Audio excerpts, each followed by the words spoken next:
A very, very good evening, ladies and gentlemen, and welcome to the 210th episode of the Together for Education webinars brought to you by Notebook.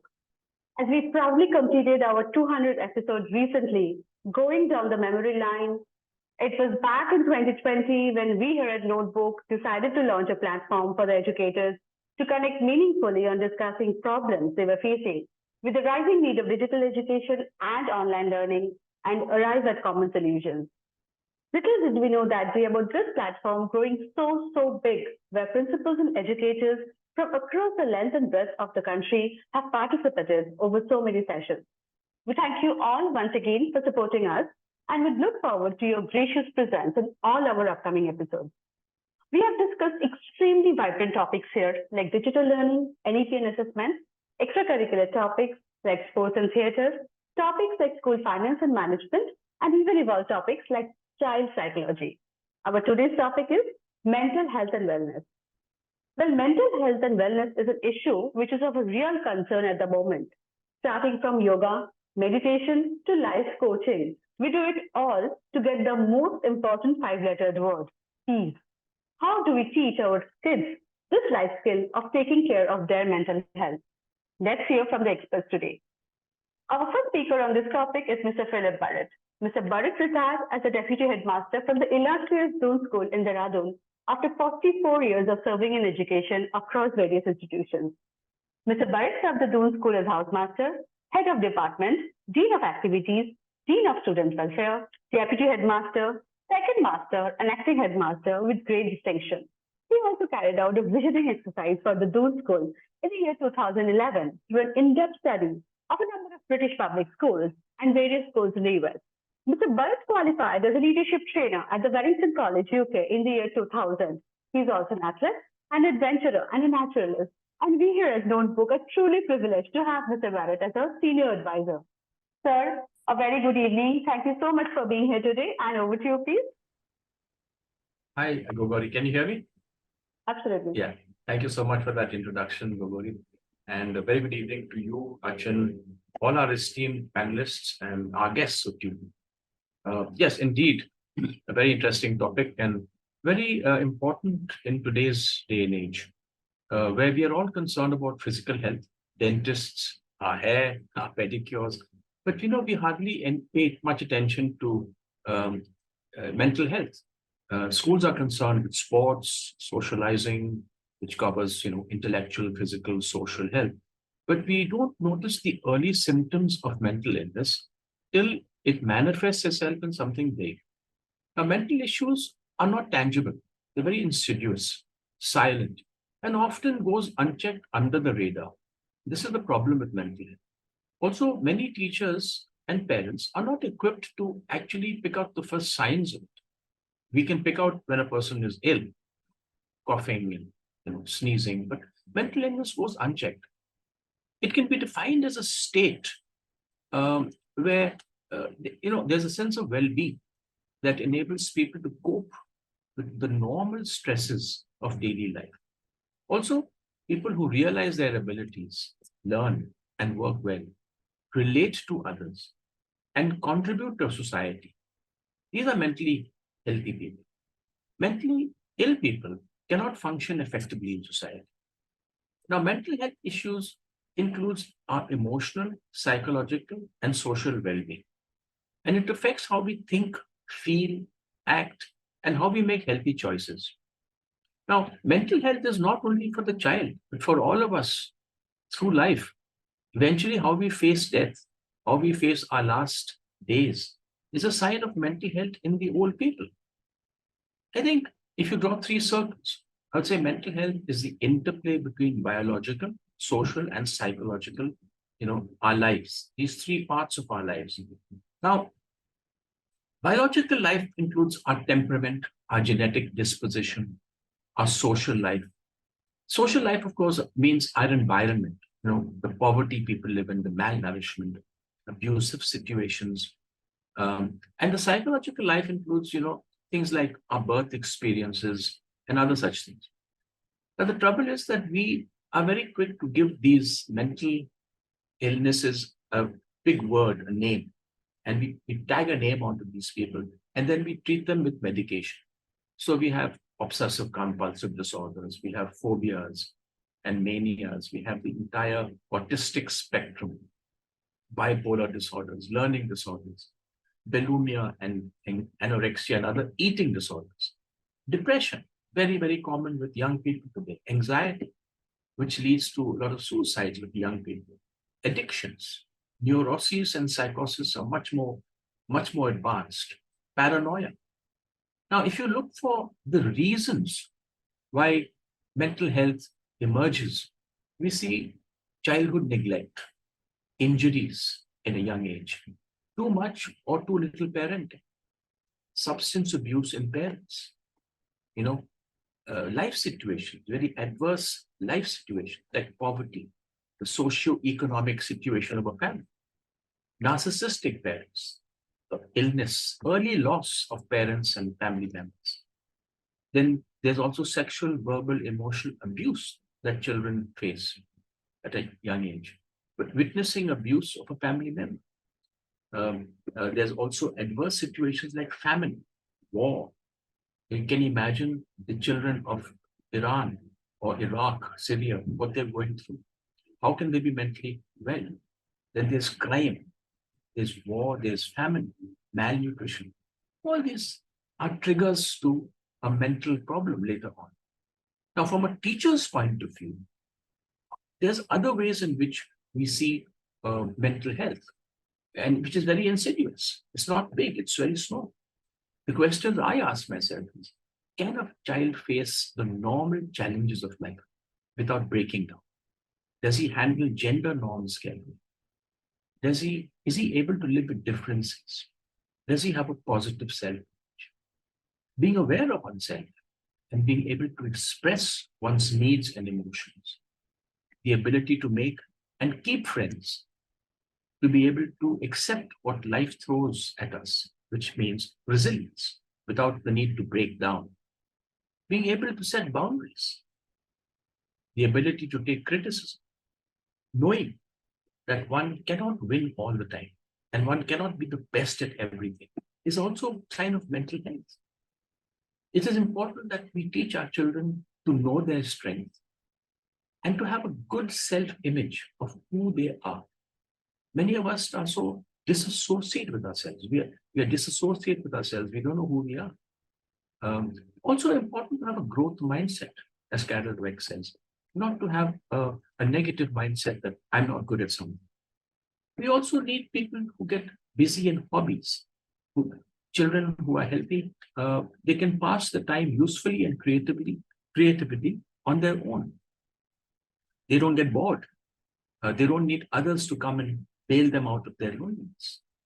Also, to accept differences between healthy striving and being perfect. We push for perfection, but that's not really important. It's important to strive healthily. Also, to be able to live a wholesome life, balancing our social, our physical, and our intellectual lives. We need to balance lives. Also, we need to accept ordinariness. Sometimes we are ordinary in some. I think we need to understand this. Unfortunately, teachers and parents want good, compliant children and students. And what we do in doing so, we develop a set of people pleasers who want to please people just because they want love in return. This is not good for one's physical health. We know that there is a strong link between our emotional, psychological, social, and physical. Psychiatrists are now telling us that people pleasers, people who are out to like workaholics, they tend to get ill later on, autoimmune disease. I think it is we teachers who have to set things like good practices in school. And I think mindfulness, the Thich Nhat Hanh method of mindfulness, yoga, healthy competitive sports, a good healthy connect between teacher, child, and parent, setting good healthy school rules. These are important things to develop in children to develop good mental. I think as teachers and parents, we are sometimes the cause of mental illness by the way we handle young people. And I think it is incumbent on us to understand children and advance their mental health, or at least be able to pick up the early warning signs and seek correction through therapy.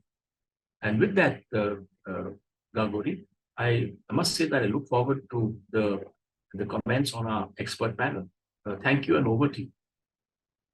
Thank you. Thank you so much, sir. As usual, you have set the ball rolling. Our next speaker on this topic is Mr. Achin Bhattacharyya, the CEO and founder at Notebook. A chartered accountant by training, Achin was a director at Deloitte prior to starting Notebook. He has worked in India and abroad in various senior capacities in GE, PwC, KPMG, and Deloitte. Achin is a member of the Institute of Chartered Accountants of England and Wales, a fellow of Dessai AI, a member of CPA Australia and CPA Ireland, and a member of CIMA UK. He's also the recipient of the prestigious Indian Achievers Award, an avid reader and a passionate traveler. Achin has keen interests in economics, history, literature, and philosophy. He's a regular speaker at various forums with chambers of commerce and contributes articles to numerous publications regularly. He's also on the board of some of the most renowned corporates and contributes significantly to their brand strategies. Achin, a very good evening, and over to you, please. Good evening, everyone. Gauri, am I audible? Absolutely. I once again welcome all of you to today's session. Now, mental health is an integral component of health and well-being. And we'd all agree that it influences academic, social, and even economic outcomes across the lifespan of a person. So, naturally, having good mental health means being better able to interact with others, more clarity of thought, and not only being able to cope, but also being able to function better, to thrive better. However, this experience of mental health, ranges on a wide spectrum. From an optimal state of well-being, which is the most coveted, the most desired one, to experiencing severe mental health conditions with related suffering. And it often impacts, and the impact can be as severe as being incapacitated to carry out daily activities, day-to-day activities. And I think Burrett made a wonderful point that when it comes to physical illness, as a society, we are very prompt in terms of addressing it. And at times it's quite symptomatic on the surface. But mental health also deserves equal amount of seriousness. Now, as we all know, that the first 2 decades of a child's life is a very critical period for the development of foundational competencies. With so many esteemed educators here, I need not elaborate this point. And as we all know and agree that these foundational competencies can shape a learner's mental health trajectories. So at this particular stage of rapid development and learning, children are also highly vulnerable, highly susceptible to environmental influences. So those experiences and environment can harm mental health. Other way, they can also shape up and promote and protect it. Depends on how this interaction is, depends on how we handle it. So few very important aspects, as I'll call them pillars, which should be seen as basic components of mental health and psychological support for children.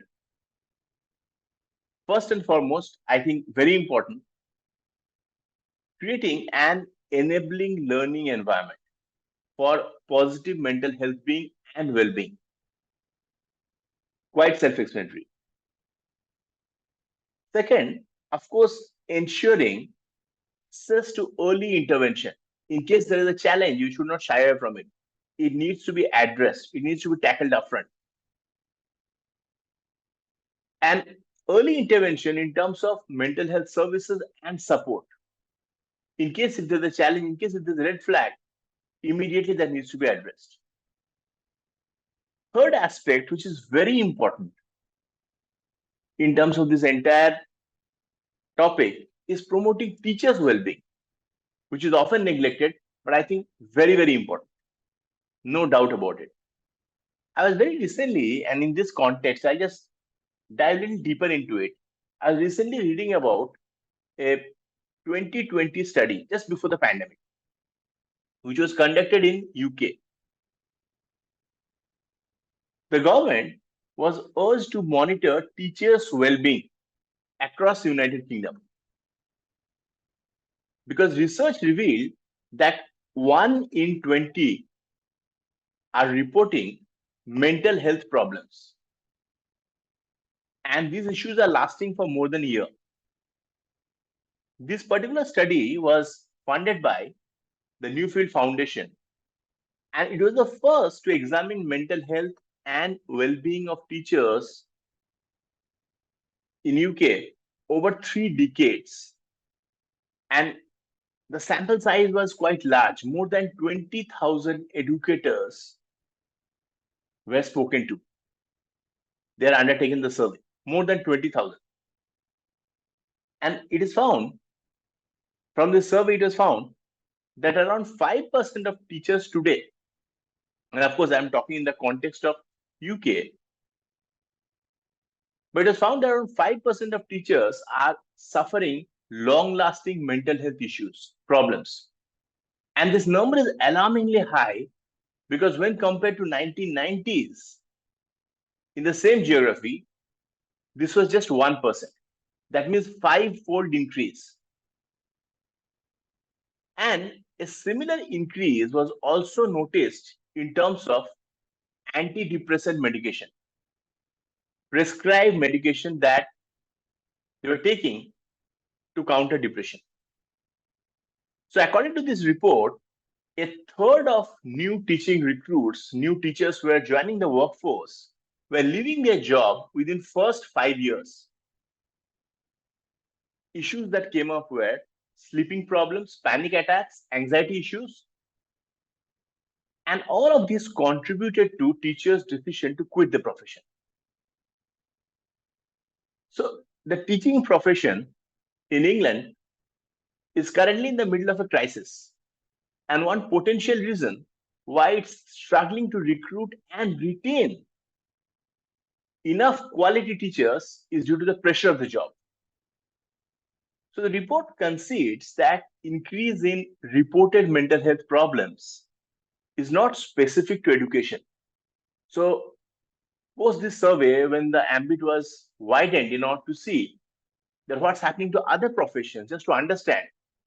For example, HR professionals were surveyed, accounting professionals were spoken to and surveyed, and similar trend was observed. Lifestyle related stress coming from social media, erratic sleeping patterns, huge work pressure. So the survey also concluded the fact that there has been a 5-fold increase. Up to some extent, this increase was also attributable to the rising level of awareness. The fact that people are today much more open, much more willing to come forward and discuss this problem and seek help. Now, coming to the brighter side of it, the report also said that action was already underway to improve work-life balance for educators in UK.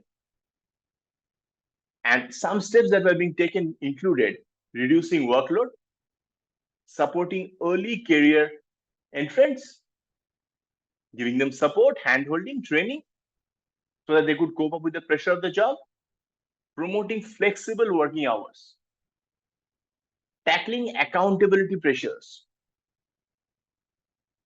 as well as helping them with behavior management in case if there is stress that is happening, how to support them in the entire journey. So I think this particular aspect really deserves importance. So we discussed about 3 pillars. The 4th pillar, enhancing mental health professionals, more number of mental health professionals in the educational workforce. So taking this topic very, very seriously, ensuring that there are trained people who can handle it. And of course, the last but very important pillar 5, ensuring meaningful collaboration between all stakeholders be it school, be it family, very important, the community, to build a safe and nurturing learning environment that creates a sense of belonging for every student. The other day, I went through a very interesting case study, interesting but very unfortunate, I'll say, which was published by a global media house on Afghanistan and specifically on mental health issues that are being observed in Afghanistan in 2023. So this was published just a few months back, 2-3 months back. A very recent report. So a survey was conducted on a primary mental health facility in Kabul, which was filled with patients who said that they are experiencing a different kind of suffering, very different from what they had seen earlier. With the current leadership severely restricting female education and work in the country, there are mounting concerns about the mental health of young girls and women. The restriction and sudden changes appear to be at the root of the trauma, which is suffered by most women and girls who are now seeking help at the hospital. So they fear that they'll never be able to go back to school. They will never be able to go back to work. They feel isolated, depressed. And mental health professionals at 5 Afghan hospitals and health centers shared similar accounts of a rising challenge. They said that these women are receiving outpatient therapy, medication, and some have been encouraged by doctors to seek an escape in the shrinking number of activities that are still permitted. Because a lot of activities are now out of bounds. And whatever little is permissible, psychologists are advising them to seek refuge in it. And they're saying that they must reconcile a growing gap between reality and optimism that they were taught to convey. One of the professionals also said, and very unfortunate, they said that when patients come to us for help, we feel that we no longer believe what we tell them. We tell them to make them feel good, but we ourselves no longer believe. They also said that the best approach is urging women to forget about opportunities of the past and to focus on what is still possible, which is so unfortunate. With outdoor activities like gym, parks being banned, many of them are seeking refuge in art workshops. And even the brilliant art that they have produced, paintings, etc., they also reflect their state of mind, the sorry state of affairs. And very recently, the article also said that very recently, more than a dozen young women and girls met on a recent morning to talk, to share, and to paint, and to seek refuge of their sufferings. So, when we discuss about something like mental health, we understand that there are so many various aspects of the topic. We would all agree that this is a very important and very sensitive topic. And especially in context of young learners who are in their formative years, this topic deserves extreme amount of careful handling. So to discuss more about the topic and to share with us their own priceless experience of decades and real life case studies, we have a panel of very senior educators today here in the webinar. And I look forward to hear from them, their views on this very important topic. I thank all of you for giving me a very patient ear. Over to you, Gauri. Thank you. Thank you so much, Achin, for those wonderful deliberations. Well, ladies and gentlemen, to discuss this topic today, we do have a wonderful panel lined up for you. But before we start with the panel discussion, a little bit about us here at Notebook. We at Notebook are an edtech platform that creates short videos pertaining to the school curriculum. This means that every topic from every subject of the school syllabus has been converted into a series of short videos that can be used in two different cases. One is when you as a teacher are starting out a topic in your classroom, you can play one of these videos as a method of visually introducing the topic to your students. These videos are just 6 to 10 minutes in duration and take up very little of your class time while offering the right kind of material to students to generate curiosity and excitement.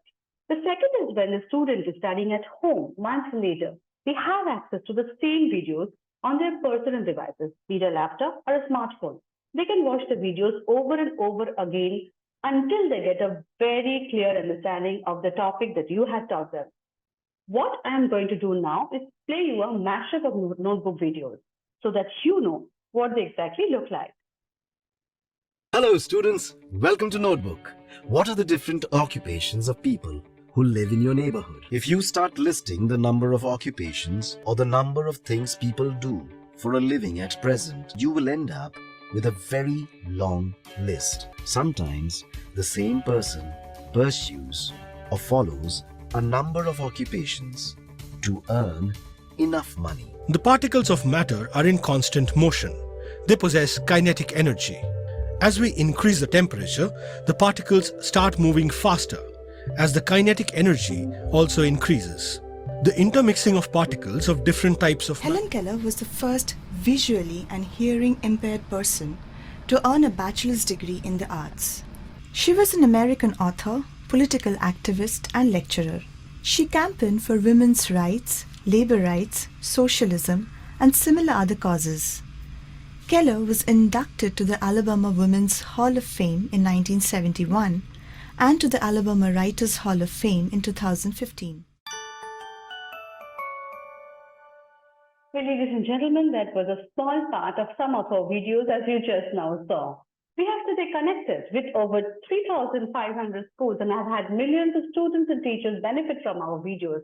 If you head over to our website, www.notebook.school, you would find all such videos at your disposal. If you want Notebook in your school, please do get in touch with our sales team at sales@notebook.school.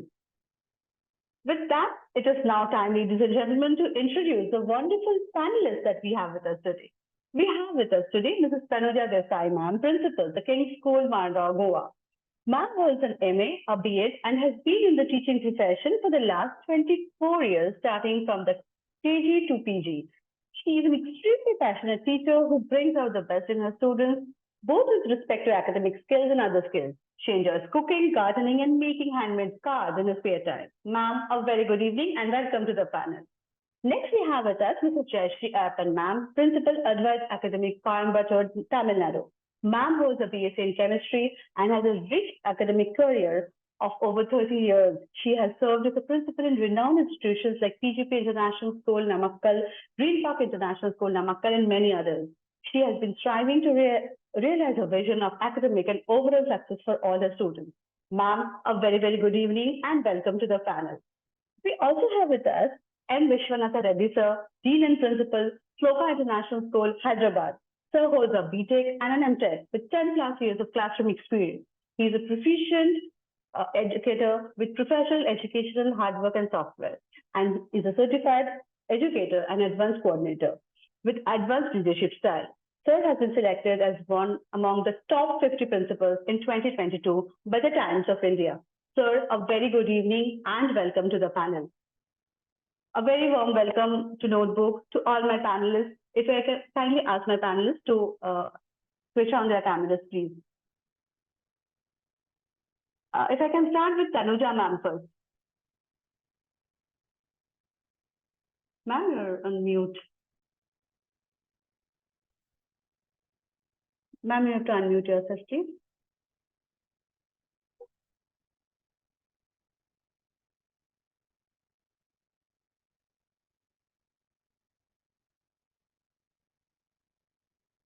Ma'am, if you can kindly unmute yourself, you have to just go down and unmute yourself. If you can see the mute button. Yes, Yes, ma'am. good evening, ma'am. Very good evening, ma'am. Good evening, Sir Philip, Sir Achin, and the entire team.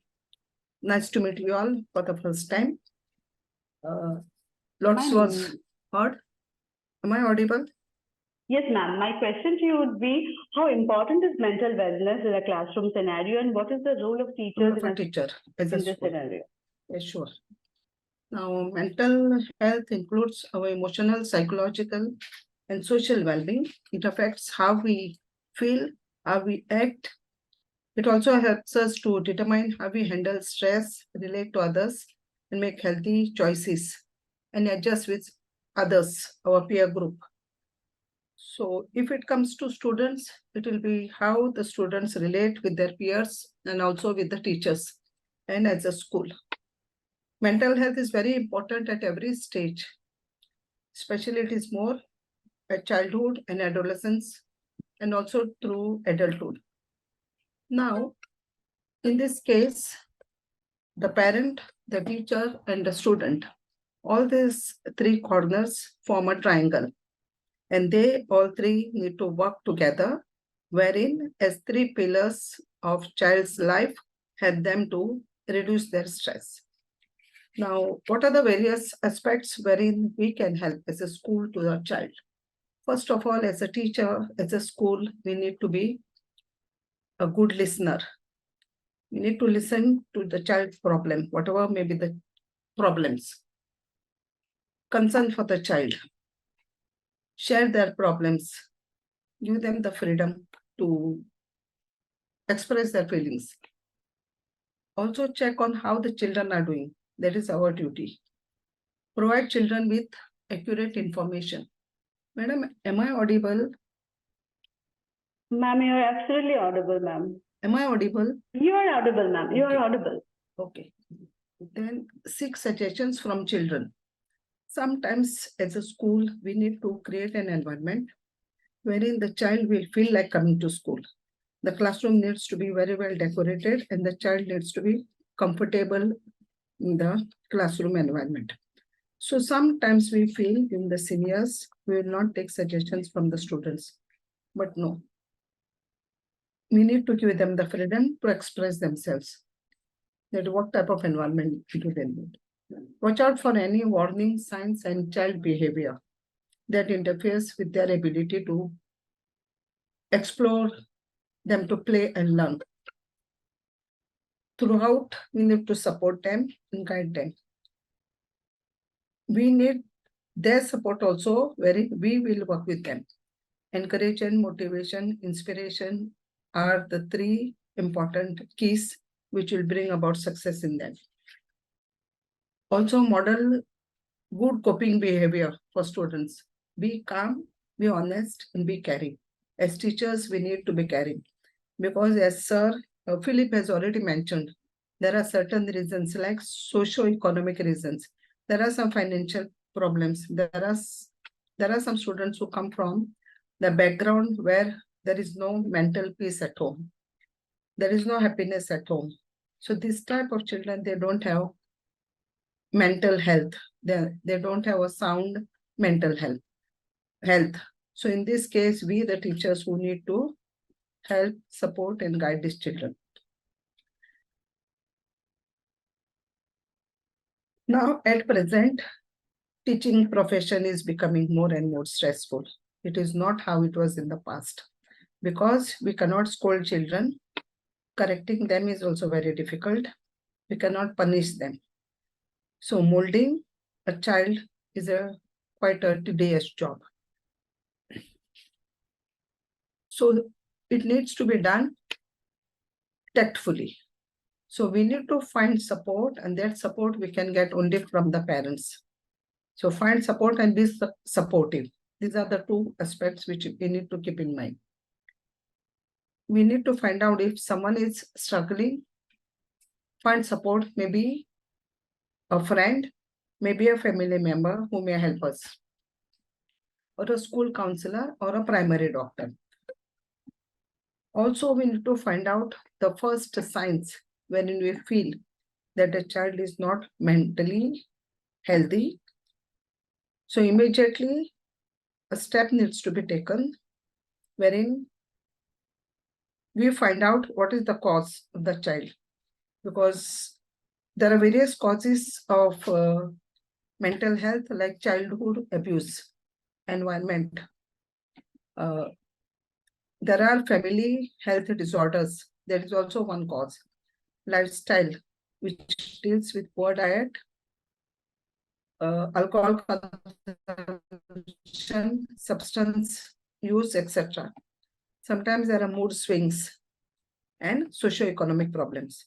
So as a teacher, as a school, we need to find out what is going wrong at home and what is the reason for this mental health disorder with the child. So sometimes engaging the child with sports, extra co-curricular activities may help him to come out from these disorders or from these mental health issues. Now, child may do very well in the academics, but he may not be mentally healthy because something is disturbing him. Even dropout is also a main cause, which is due to the mental health, wherein the child is suffering. So the students who prioritize their mental health are better able to manage their stress, anxiety, and depression, which can lead to better academic performance, better relationship, good mental health can lead to improved social connections and better relationship with peers and friends. So as a school, with the help and support of the parent, we can help the child for having a sound mental health and work for the well-being of the child. Thank you. Thank you so much, ma'am. Thank you. Thank you so much. If I can come to Jayashree, ma'am, next. Ma'am, Yes. a very good evening. If you can just switch on your camera, please, ma'am. Ma'am, you have to unmute yourself and switch on your camera, please. Yes, switched off.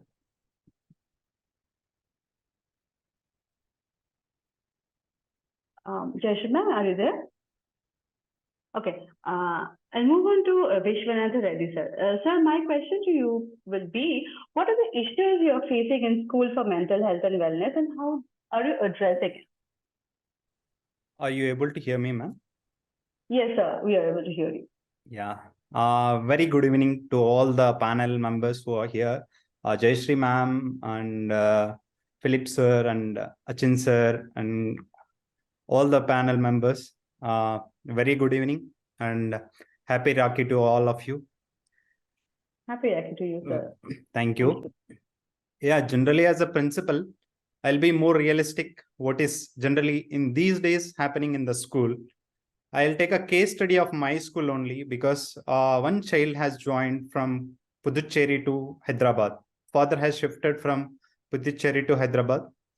Now child has joined in my school. She's a very good child. Past 2 years, she's there in our school. Here, what happens?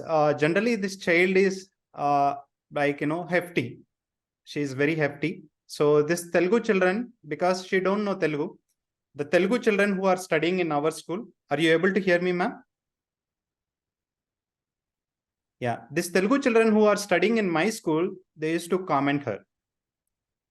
So what happened that the child has got depressed and she is not able to perform well in academics. First, she took this complaint to the parent. So parent has personal connect with me.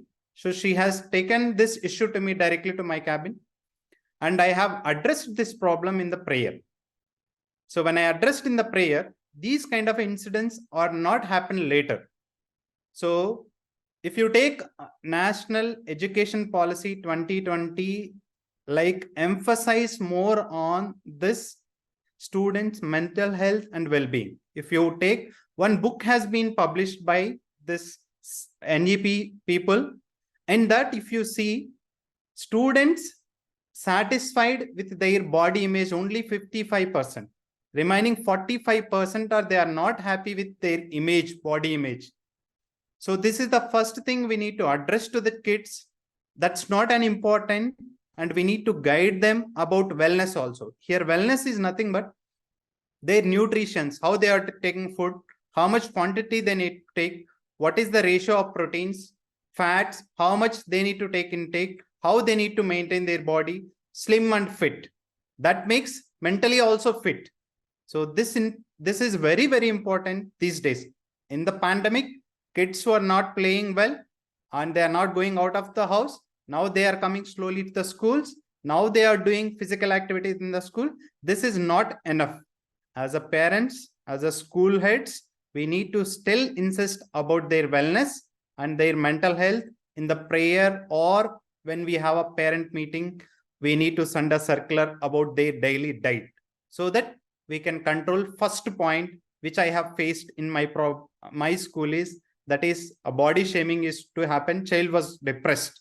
So I addressed by sending the diet indirectly to all the parents, so that parents will understand how you need to feed your child properly with proper diet, so that child body get automatically tuned to his mental, whatever aspects required to the school classroom environment. This is the first thing which I need to address.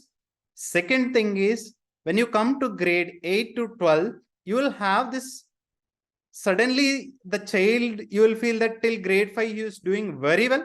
Then after that, somehow teachers will come to principal cabin. Sir, I am not able to handle this kid. He's getting very, very pathetic grades. Somehow it has happened to this boy. The same child used to perform till grade 5 very well. I found different reasons. I have 6 to 7 kids. I have sent personally to we have a very good children hospital in Hyderabad, Fernandez Hospital, to send child counselor who will analyze, who will test the child, who will give a report of 9 to 10 pages of a report to the principal. So the principal will check IQ, his mental health, family health, all we will check. Then we will discuss with the parent. We will identify the child problem clearly by doing scientific testing, not like by seeing the child, testing 2-3 questions, asking in the principal cabin. That's not right in this era. So we need to do a scientific testing so that we will get a practical evidence. When we give a proof to the parent, they will also understand.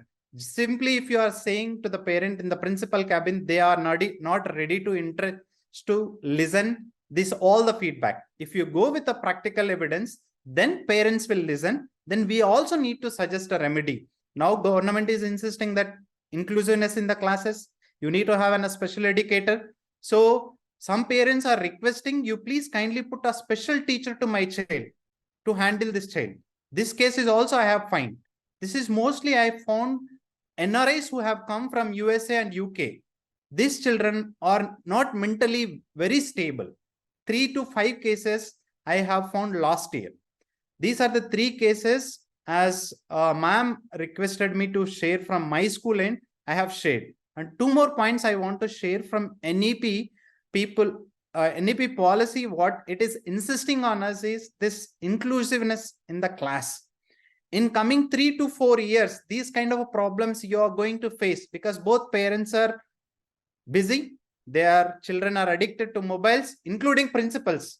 Our job is mostly looking into the WhatsApps and mails. So we are also addicted. When you go to night to the bed, you are not able to get sleep. The same thing is happening with the kid. So when the sleep is not good, their mental stability will not be there. They are not able to concentrate in the class. So we need to guide the parents as well as child and society also. These 3 stakeholders, we need to keep on brush these rules that you need to do what all the things are required in coming days.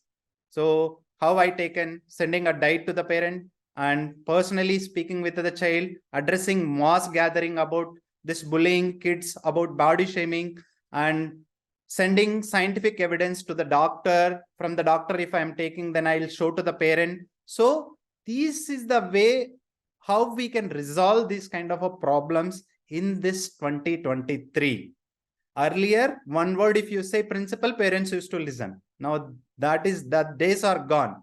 Children are also so smart. So we need to go with a practical evidence. I think panel members also accept on this point. I want to insist one more point, because as we principals need to insist on the teacher's well-being also. If teacher is happy in the class, child is also happy. So teachers also been stressed with different things after this pandemic. Mostly schools all become techies. We are expecting all the things in the system. They are also spending a lot of time with the screen. So they're also affecting with screen timing, which obviously impact their sleep. That impacts their mental health. Even in the families, also they need to support. School also need to be supported in the respect of teachers' wellness as well as mental health. Thank you, ma'am. Thank you so much, sir. Wonderful deliberations, and thank you so very much for that. Next, coming to Jayashree, ma'am. Ma'am, if you can kindly unmute yourself and switch on your camera, please.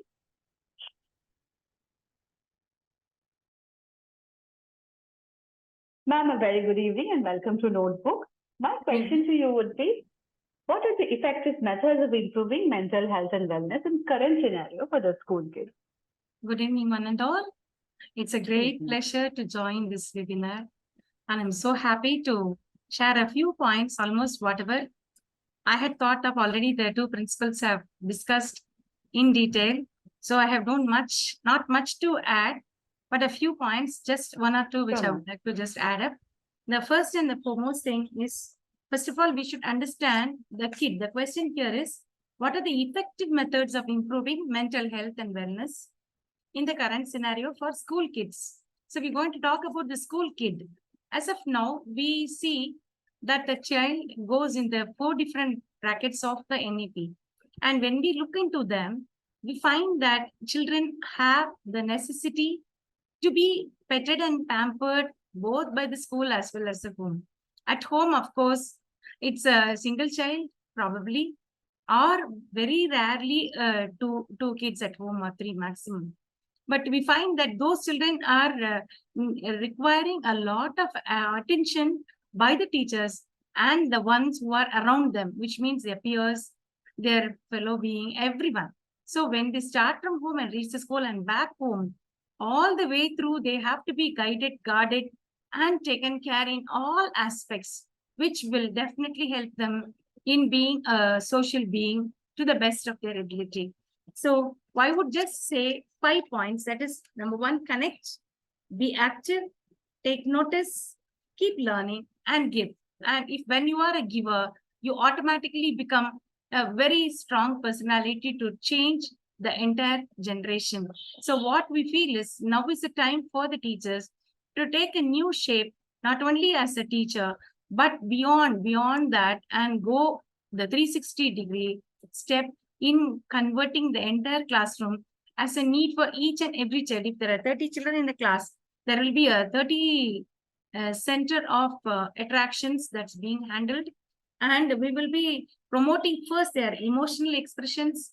We'll just take to consideration that every child has a liberty to talk, and they express themselves freely, and they are given the liberty to speak to the teacher wholeheartedly without any fear. Number 2, we give them a healthy lifestyle environment where the school gives intense care to see that the child is given a healthy nourishment, healthy environment, see that they don't have any kind of embarrassment among fellow beings. And we also see that their diet and their exercises are giving enough stamina to their health and well-being, and in turn is taken care of the mental wellness. And when we move on to the next one, we need that relaxation techniques, and mindfulness is damn important, because without these mindfulness and deep breathing exercises and the yoga and other such related activities, a child cannot have a little bit of stamina in having a self-control. So at the end of every period, so when the next class starts, that's once in every 40 minutes or once in an hour, make sure that 1 minute time is given as a pause. Allow the child to take deep breath and relax themselves, and see that they are meditating, just relaxing themselves, and then coming back to the next class, so that they are very much ready to accept what the next class or the next session takes them forward. And we can also keep into connect with the social connections. Of course, nowadays children have a very big social connections through the online, through all the social media. But now what we would say is they have left the actual connections which are to be happening in their real lifetime, which has to be taken care. So let's try to slowly replace that with the real lifetime connections instead of the social media, because social media across the globe is connecting them but still children, they need a kind of a support, which is essential for them to have a healthy well-being. So we have to work on that also. And of course, academic pressure has to be taken care by the teachers as well as the entire team. So what we do is we always call the children, speak to them, and allow them to vent out whatever they feel and make them understand that they have to be mindful of what exactly they are coming for, the purpose of reaching the school and why they have to go back home and have a return, because ours is a fully day school. So here is the time. We have the actual time of only 8 hours with the children. So the time is so very precious. So we make use of the three 8 parts of the 24-hour clock, where we take care of the first 8 hours where the child comes to the school and it's sent back in a way with a note that he has to have a very, very happy rest of the day, because he should go home and say that, yes, I had a happy schooling this morning. The next day morning when he wakes up, he should be ready and happy to come to the school at the right time. In fact, a little ahead of the time, so that he's very happy to again meet his friends, his teachers, and everyone, and enjoy the day and speak about something new for the next day. So every day becomes a renewal day and a new day where the child is able to learn something new and deliver something new. And beyond that, we should also be able to counsel them and identify their signs of distress. In case they have any distressed feeling, we as a teacher, we should be able to find out, and we also should have to be able to convey this to the parents, so that the parents are all called.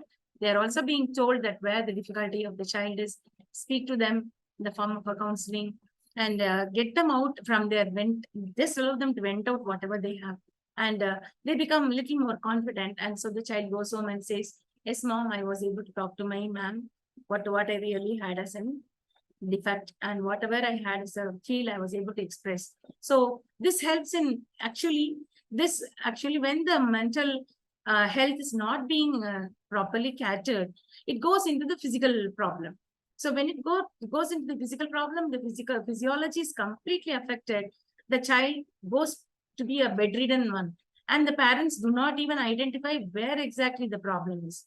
There are so many cases where children report of so many different kind of health issues where the doctor is unable to diagnose even. I have one case with me, studying in class 10, a child, a very, very top-notch child who studies very well. She's an all-rounder. She does beautiful architecture work and everything. And she's a very good player of Veena, and she dances so well, an all-rounder. And you should see that one fine day she said that I'm not feeling well, and she went home. That day was the beginning of her problem. And then when they went to the hospital, there they identified that she had been not even using the restrooms properly. So the whole 8 hours she was using to, control her usage. And the moment she goes home, she runs to the restroom. So you should see that she was hospitalized, and now she's still under hospitalization. She's unable to come out of her mental illness, which she has already packed up with so many other emotions. So a little by little, slowly she's coming out, and we are trying to help her. And you could see that the parents are also not able to identify where exactly the problem is. So what we identified is allow the child to have a lot of play therapy, and also have a lot of all other experiments like music and dance and yoga and music, karate and whatnot. We have aerobics, we put on the songs, they allow them to play. So a 40-minute of a day definitely is to allow the child to vent out all the emotions. So the moment the child leaves the school, he is full of energy, ready to go home, to relax for a while and begin the rest of the day's work. So that's the way they get energetic in a way that they want to follow.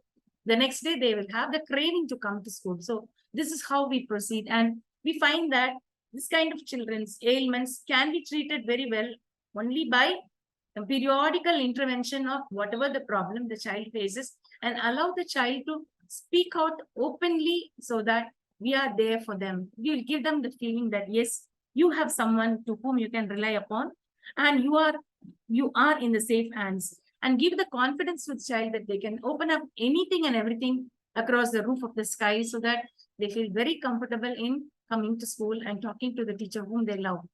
So it becomes a very, very comfortable process. So we don't exactly believe only in the counselor who is being appointed as a as per the norms. We have the counselor, but beyond the counselor, our teachers themselves and the principal, we all are, in fact, a small, minuscule counselors who take care of every child at every point of time to help them grow better and better. So there's a good communication among the teachers, the taught, and the parents. So we are able to establish a strong relationship in giving a healthy mind and a healthy body and a healthy spirit in making the child a unique one. So to say that this mental health is of prime importance. And to conclude, I would like to say only one statement.